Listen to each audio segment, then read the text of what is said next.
ಚಿಕ್ಕಬಳ್ಳಾಪುರ ತಾಲೂಕಿನ ಜಾತವಾರ ಗ್ರಾಮದಲ್ಲಿ ಶ್ರೀ ಪ್ರಸನ್ನ ಕೇಶವಸ್ವಾಮಿ ದೇವಾಲಯದಲ್ಲಿ ಬ್ರಹ್ಮರಥೋತ್ಸವದ ಪ್ರಯುಕ್ತ ದೇವರಿಗೆ ವಿಶೇಷ ಹೂವಿನ ಅಲಂಕಾರ ನಂತರ ಮಹಾಮಂಗಳಾರತಿ ಮಾಡಲಾಯಿತು.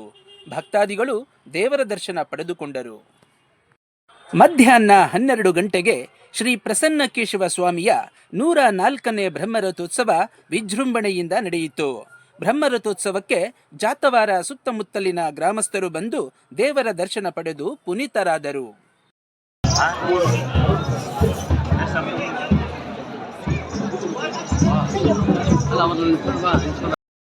ಬ್ರಹ್ಮ ರಥೋತ್ಸವದಲ್ಲಿ ಸಂದೀಪ್ ರೆಡ್ಡಿ, ಮರಳುಕುಂಟೆ ಕೃಷ್ಣಮೂರ್ತಿ, ಹಲವಾರು ಮುಖಂಡರು ಪಾಲ್ಗೊಂಡಿದ್ದರು.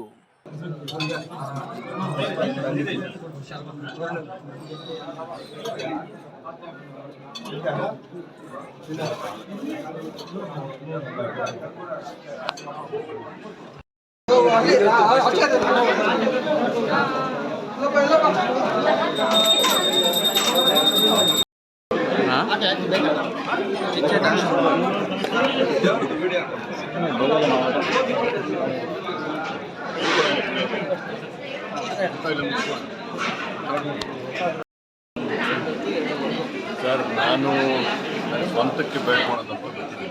ಯಾಕೆಂತಂದರೆ ಆ ಸಂತೃಪ್ತಿಕರವಾದಂಥ ಜೀವನವನ್ನು ಆ ದೇವರು ಕೊಟ್ಟಿದ್ದಾರೆ.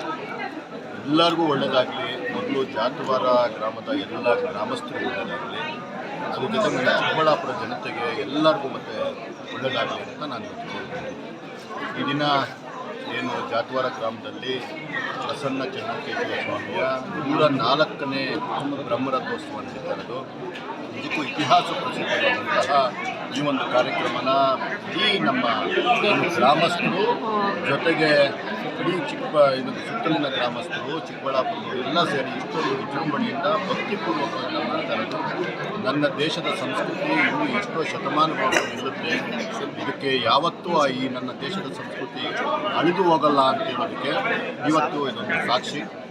ತುಂಬ ವಿಜೃಂಭಣೆಯಾಗಿ ನಡೆದಿರುವಂತಹ ಈ ಒಂದು ಕಾರ್ಯಕ್ರಮ ಇನ್ನು ಮುಂದೆ ಸಹ ಇದೇ ರೀತಿ ನಡೆದು ಸುಮಾರು 15 ದಿನಗಳಿಂದ ಸಹ ವ್ರತಗಳನ್ನು ಪಾಲನೆ ಮಾಡ್ತಾ ಏನೇನು ಆಚರಣೆಗಳು ಮಾಡಬೇಕು ಎಲ್ಲ ಮಾಡ್ತಾ ಇನ್ನೂ ಒಂದು 4-5 ದಿವಸ ಈ ಕಾರ್ಯಕ್ರಮ ಇದೆ. ದೊಡ್ಡ ಕಾರ್ಯಕ್ರಮ, ತುಂಬ ಅಚ್ಚುಕಟ್ಟಾಗಿ ಮಾಡಿದ್ದಾರೆ.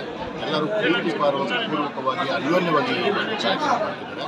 ನಿಜಕ್ಕೂ ಸಂತೋಷ ಆಗುತ್ತೆ. ಶ್ರೀ ಪ್ರಸನ್ನ ಕೇಶವ ಸ್ವಾಮಿ ಪರಬ್ರಹ್ಮಣೇ ನಮಃ. ಶ್ರೀಮತೆ ರಾಮಾನುಜಾಯ ನಮಃ. ಶ್ರೀ ವಟಪೂರ್ಣಾರ್ಯ ಮಹಾಗುರುವೇ ನಮಃ. ಶ್ರೀಮದ್ ದ್ರವ್ಯವರಾರ್ಯ ಅಸ್ಮದಾಚಾರ್ಯೇಭ್ಯೋ ನಮಃ. ಚಿಕ್ಕಬಳ್ಳಾಪುರ ತಾಲೂಕು ನಂದಿ ಹೋಬಳಿ ಜಾತವಾರ ಗ್ರಾಮ ಮತ್ತು ಇದೇ ಜಿಲ್ಲೆಯ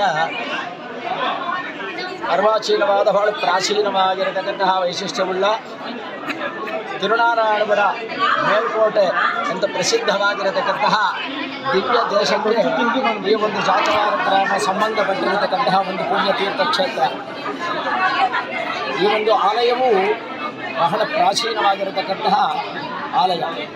ಈ ಆಲಯದಲ್ಲಿ ಆದಿಕೇಶವ ಪೆರುಮಾಳ್ ಎಂಬುದಾಗಿ ಪ್ರಸಿದ್ಧವಾಗಿ ಬಹಳ ಪ್ರಾಚೀನದಿಂದ ಆರಾಧನೆಯನ್ನು ಪಡೆದು ಹೀಗೆ 104ನೇ ವರ್ಷದ ಬ್ರಹ್ಮರಥೋತ್ಸವದಲ್ಲಿ ಹೀಗೆ ಪ್ರಾಚೀನದಿಂದ ಅವರು ಧೌಮ್ಯ ಮಹರ್ಷಿಗಳ ಪ್ರತಿಷ್ಠಿತವಾಗಿ ಜನಮೇಜಯರ ಕಾಲದಲ್ಲಿ ನಡೆದಿರತಕ್ಕಂಥದ್ದು.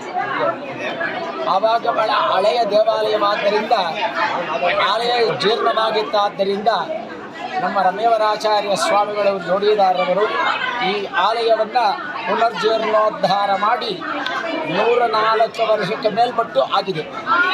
ಬ್ರಹ್ಮರಥೋತ್ಸವ ಮಾತ್ರ ಆರಂಭವಾಗಿ 104ನೇ ವರ್ಷ ಅಂತ ದೊಡ್ಡವರು ಹೇಳ್ತಾ ಇರತಕ್ಕಂಥ ಚರಿತ್ರೆಯನ್ನು ಉಲ್ಲೇಖಿಸಲಾಗಿದೆ.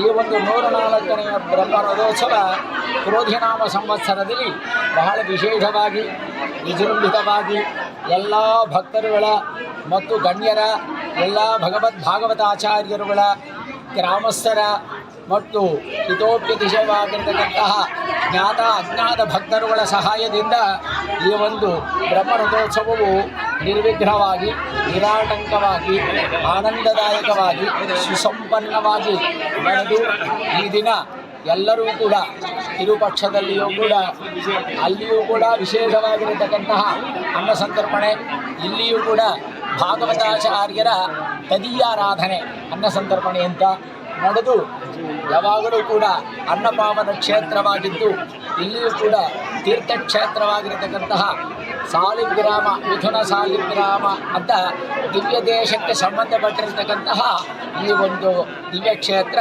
ಜಾತವಾರ ಗ್ರಾಮ ಪುಣ್ಯಕ್ಷೇತ್ರವಾಗಿರತಕ್ಕಂತಹದ್ದು. ಇಲ್ಲಿ ಪ್ರಸನ್ನ ಕೇಶವ ಸ್ವಾಮಿಯವರು ನೆಲೆಸಿದ್ದು ವಿಶೇಷ